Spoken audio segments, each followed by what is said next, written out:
A kis gólya meneten, a kis gólya meneten, győzelemért menni kell, győzelemért menni kell. A kis gólya hafázik, a kis gólya hafázik.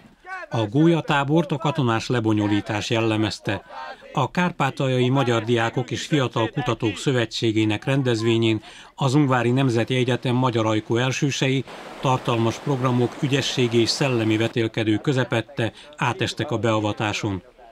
Ott jártunk, a táborlakóknak éppen egy több méter magasban húzódó kötélpályán kellett átjutniuk a Turica folyó vízesései fölött. Fejedet engedd le, fejedet engedd le! Mindenünket megmozgat, szó szerint. Egyszerűen nagyon jó, hiszen és annyi program van, hogy nincs szabad időnk. Hiába felmegyünk a szobánkba, 2 perc pihenés van, az újabb program hátán, fát szedünk, mindent csinálunk. Nagyon jó. Ez egy fantasztikus érzés, és ez a kötélmászás, ez viszi a pálmát. Az első napok hogy teltek az egyetemen, milyenek az első benyomásai? Az első napok még elég furcsák voltak, be kellett illeszkedni, úgymond, meg kellett próbálni, úgymond, rögződni a tanárokhoz, meg kellett, hát úgymond a tanárokat, így hogy mondják azt, nem is tudom kifejezni, hát a tanárokkal el kellett hitetni, hogy mégis azért akarunk valamit itt ezen az egyetemen, ezért muszáj volt bizakodva tanulnunk, és hát most már elég sokat kell tanulni, viszont ez még csak az eleje, úgyhogy... A magyar diákoknak sokszor gondot jelent a nyelvtudás, pontosabban annak a hiánya. Igen. Nálad mi a helyzet? Hát mondjuk én egy olyan környezetben élek, ahol a falu lakossága 50%-ban szinte ukrán, 50%-ban magyar, de egy kicsit több a magyar, de azért már arányos a két együttlét, úgyhogy hát mit mondjak. Hát van baráttárságom, mivel én focizok a Bátyúj kis csapatba, és hát a kis csapat az 90%-ban ukrán. És hát megéltem velük már szót, társalgok velük, beilleszkedtem hozzájuk, és ők is szeretnek, mert tanulnak tőlem magyar szavakat, én meg tanulom tőlük azokat a szavakat, próbálom elsajátítani azokat a szavakat, amit még eddig nem tudtam. Viszont elég jó, mert így nekem ugye annyira nem okoz gondot a nyelv, csak a gyors diktálás még egyenlőre gondot okoz, de viszont egy idő után megtanuljuk azt is. Ezek nagyon jók, amik ma voltak. Hát a tegnap az igen, az durván szivattak minket. Ma is lesz még, de a mai program az nagyon jó. Az nagyon jó. Picit olyan katonásnak tűnik, olyan kiképző táborosnak. Ez rosszabb. Ez sokkal rosszabb, mint szerintem egy katonaság. Annyira nem kínozzák ki a katonaságban se az embereket, mint itt. Hát mégis azért, csak azért, hogy a következő évfolyam majd, mikor elsős lesz, akik most fejezik az iskolát, mire számíthatnak? Fú, hát nem tudom, ahogy hallom. Korán kelés? Hát az volt. Ma 4-kor keltettek minket egy ilyen kis sorakozóra. Aztán meg, hát volt egy futás, meg kinyomás, meg ilyesmi. Azt utána meg 7-kor, de akkor is volt futás, kinyomás, úgyhogy jól ment. Valahogy úgy látom a szemeden, hogy azért élveztetette ezt a dolgot. Hát élveztem, ez nagyon jó volt, de hogy annyira kifáradtam, hogy 2 karomat, 2 lábamat nem érzem a mai nap után. Mert ma szerintem, ha egy olyan 10 kilométert nem futottunk le, akkor semmit. Az erőpróbák ezzel azonban nem értek véget. A 2 csapatra osztott gólyák paintballban is eldöntötték ki a jobb.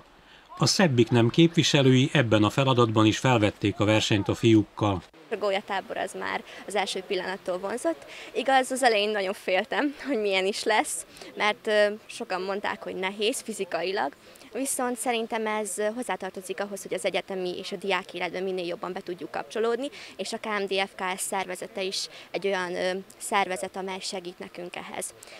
Nagyon élvezem a gólyatábort, igaz, az még csak a második nap, de fantasztikus. Igaz, fizikailag egy kicsit nehéz, viszont szerintem aki nem jött el a táborba, az nagyon megbánhatja, mert nagyon nagy szórakozásból maradt ki. Eddig minden nagyon jó volt. A nevelők rendesek, nem unatkozunk egyáltalán egész nap, mert programmal mindig el vagyunk látva.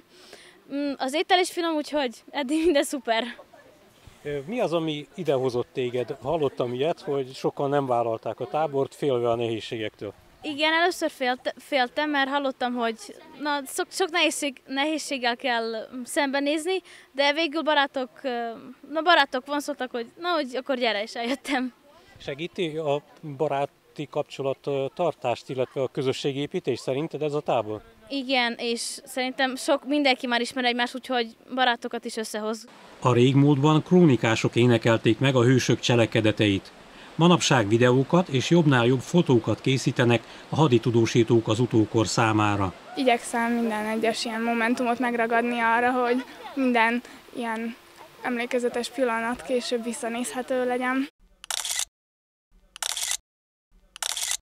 Embereket szeretek inkább fotózni, szeretem így meglátni az emberekben, hogy mi az, ami igazán előnyös számukra, tehát milyen szemszögből, tehát mosoly, komoly arc, meg egyebek. Sorakozó! A fizikai megmérettetéseken kívül előadásokra és magyarságismereti, kulturális vetélkedőkre is jutott idő. Mi ennek a rendezvénynek az elsődleges célja, azon túl, hogy a fiatalok jól érzik magukat, itt ez látható?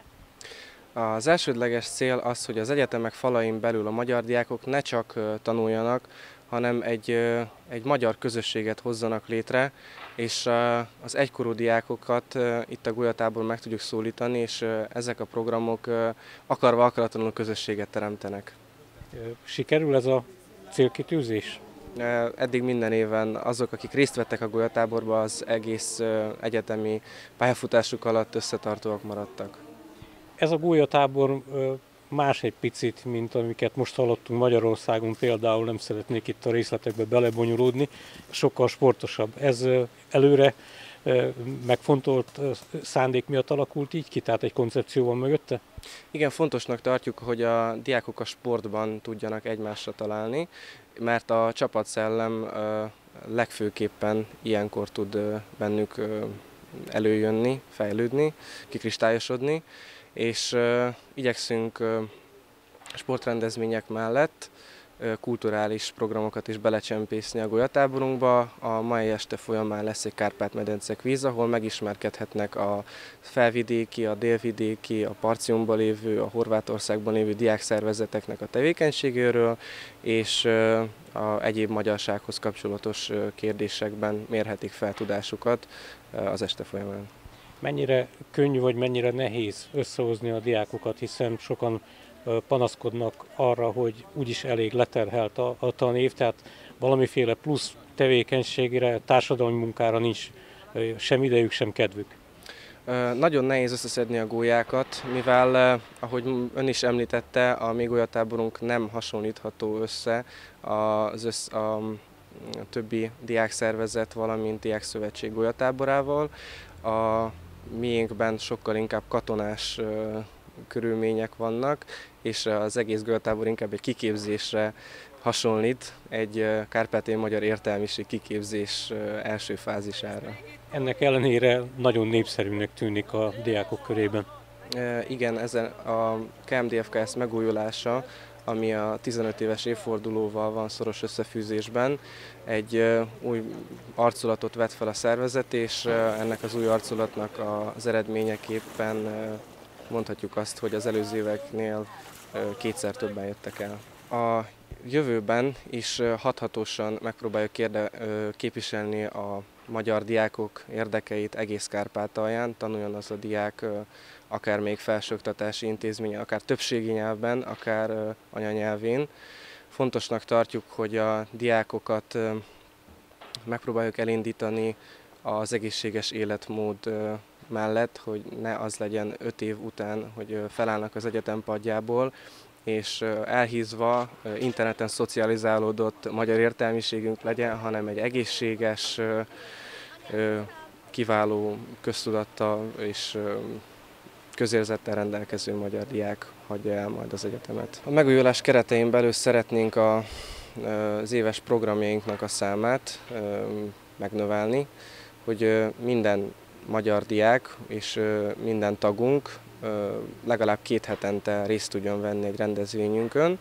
Legyen az egy vitakör, aktuálpolitikai vitakör, legyen az egy filmklub, legyen az egy tudományos diákköri konferencia, egy gólyabál, esetleg valamilyen diákmulatság, és én azt üzenem minden magyar diáknak, hogy ne hagyja ki a rendezvényeinket, hogy az egyetem befejeztével legyen mire visszaemlékezniük. Aha, csak lesz belőle valami. A gólyatábor gyorsmérlege azt mutatja, hogy a rendezvény elérte a célját. Megkönnyítette és vonzóvá, színessé tette az Ungvári Nemzeti Egyetemen tanuló magyar hallgatók beilleszkedését az egyetemi életbe. Az intenzív közösségépítő programot övező érdeklődést látva borítékolható a tervek szerint jövőre is sorra kerülő rendezvény sikere.